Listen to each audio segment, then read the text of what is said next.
எனக்கு மகிமை கொடுத்திருக்கிறீர். எதுக்கு கொடுத்திருக்கீரு? எதுக்கு எனக்கு மகிமை கொடுத்திருக்கீரு? அவர்களுக்கு கொடுக்க. சொல்லுங்க அந்த வசனத்தை மறுபடியும் வாசிங்க சிஸ்டர். நீர் எனக்கு தந்த மகிமையை நான் அவர்களுக்கு கொடுத்தேன். பக்கத்துல கேளுங்க.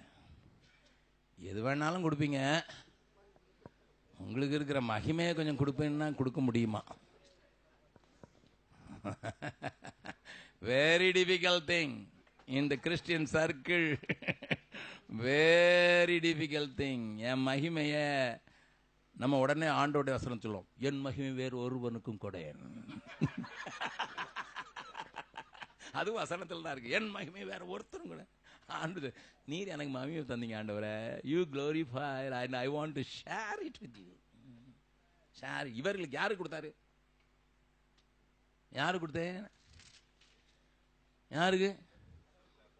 ஒருத்தன் அறியேன் என்று சொல்ல போகிறான், ஒருவன் காட்டி கொடுக்க போறான், ஒருவன் துண்டை காணும் துணியை காணும் என்று ஓட போகிறான். இவர்களுக்கு கொடுத்தேன். I am willing to give to anyone because you have given. You have given the people and I have got. That's also given by me. I will share.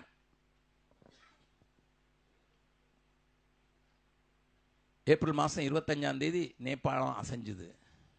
நான் சொல்றது நல்லா கவனிங்க.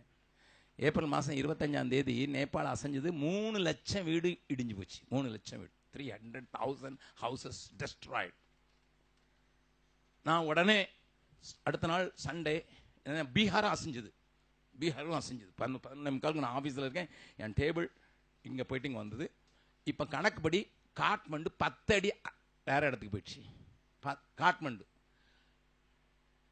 எவரெஸ்ட் 1/2 அடி தள்ளி போயிடுச்சு. எவரெஸ்ட். பீகார் 1 அடி தள்ளி வந்துட்டு. இதெல்லாம் அந்த எர்த்குவேக்கில் நடந்தது. உலகத்துக்கு தெரியாது, உங்களுக்கு தெரியணுங்கிறக்காக சொல்கிறேன். அடுத்த நாள் காலையில் நான் இருக்கிற இடத்துல ஊழியக்காரர்களாக தான் கூடுற ஆராதனை, பிள்ளைகளாக கூடுறோம்.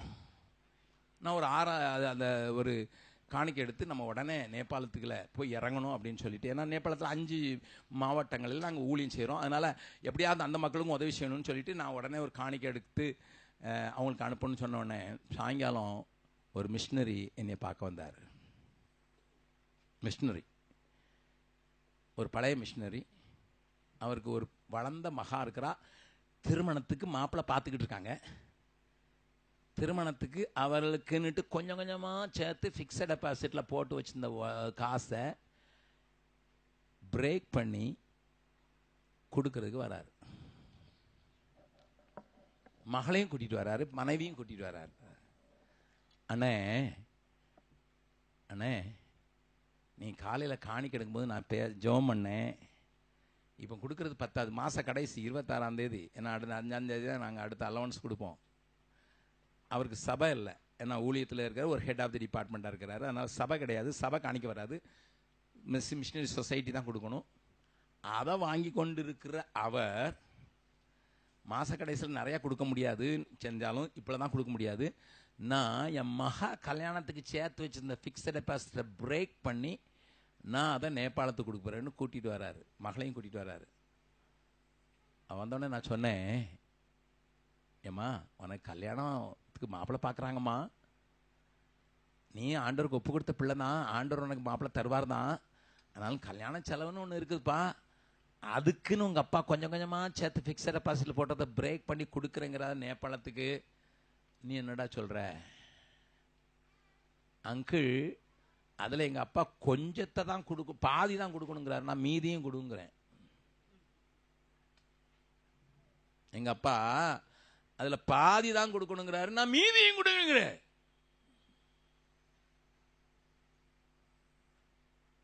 எனக்கு மகிமை கிடைச்சதுன்னா நான் பகிர்ந்து கொடுப்பேன். நல்லா கவனிங்க. அநேக நேரங்களில் நம்ம ரொம்ப தியாகிகள் மாதிரி நினச்சிக்கிடுறோம்.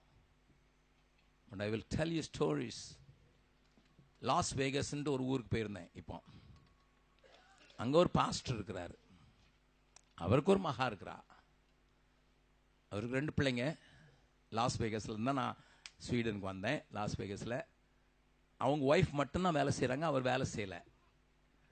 அவர் பாஸ்டர்னா பெரிய பாஸ்டர்லாம் இல்லை, சின்ன அங்கே லாஸ் வேகஸில் இருக்கிறதே தமிழ் சபைகள் இல்லை. அவங்க ஒரு சபையோடு ஒட்டியிருக்காங்க, மாதத்தில் ஒரு தடவை. அதனால் அவர் பாஸ்டர்னு சொல்ல முடியாது, ஆனால் பிரசங்கம் பண்ணுவார். அவர் என்னை தான் வீட்டுக்கு ஏர்போர்ட்டுக்கு போகிற வழியில் எங்கள் வீட்டுக்கு வந்துட்டு போங்கன்னாரு. நான் வீட்டுக்கு போனேன். எதுக்கு போகிறேன்னு கூப்பிட்டு போகிறேன்ல. அங்கே அவள் மகா 10th ஸ்டாண்டர்ட் படிக்கிறா, 10வது படிக்கிறா. வந்து அங்கிள் நீங்கள் ஒரு செய்தியில் சுமித்ரான்னு ஒரு பொண்ணு வேசிக்கு பிறந்த ஒரு பெண்ணை வளர்க்குறேன்னு சொன்னீங்கல்ல. நான் சொன்னேன், அவள் இப்போ சிவில் டிராஃப்ட்ஸ்மேன் ஆக போகிறாமா அப்படின்னு சொன்னேன். அந்த பிள்ளைக்காக நான் ஜெபம் பண்ணேன். எனக்கு எலக்வேஷனில் முழு ஸ்டேட்டில், லாஸ் வேகஸ் ஸ்டேட்லையே எனக்கு முதல் ப்ரைஸ் கிடச்சிச்சு. எலக்வேஷனில் ரோட்டரி கிளப் நடத்தினாங்க. எனக்கு $5000 கொடுத்தாங்க.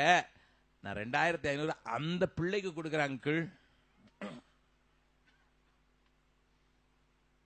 முகத்தை பார்க்கல, எந்த பிள்ளைன்னு தெரியாது. ஏதோ ஒரு செய்தியில் நான் சொல்லியிருக்கேன். அவ சொன்னதை நான் சொன்னேன். என் வீட்டுக்கு போய் சொல்லுவேன், பாவம் செய்யாதீங்கன்னு சொல்லுவேன். அந்த சம்பவத்தை சொல்லியிருக்கேன். அதை கேட்டேன் அங்கிள். அதனால நான் இதில் பாதிக்கு தந்துறேன்னு $2500 she has given me. எனக்கு நீங்க மகிமை தந்தீங்க. அவ சொன்னா, ஐ எம் அன்வர்தி அங்கிள். என்னோட பெரிய பெரிய காலேஜ் ஸ்டூடெண்ட்லாம் வந்திருந்தாங்க, +2 படிக்கிறவங்கலாம் வந்திருந்தாங்க. நான் 10th ஸ்டாண்டர்ட் தான் படிக்கிறேன்.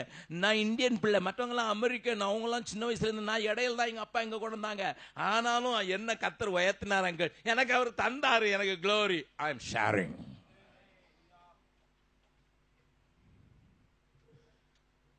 இயேசு அதுதான் சொல்றாரு, நீர் எனக்கு தந்த மகிமை அவளுக்கு கொடுத்தேன். You have given me glory, but I share. இந்த அலையன்ஸுடைய ஒரு பெரிய நோக்கம் என்ன தெரியுமா? நான் பெற்ற சக்ஸஸை உங்களுக்கு சொல்றது, நான் பெற்ற நன்மைகளை உங்களோட ஷேர் பண்றது. உங்க வீக்னஸ்ல என்னுடைய ஸ்ட்ரென்த்து, என்னுடைய வீக்னஸ்ல உங்களுடைய ஸ்ட்ரென்த்து. ஒருவரோடு ஒருவர்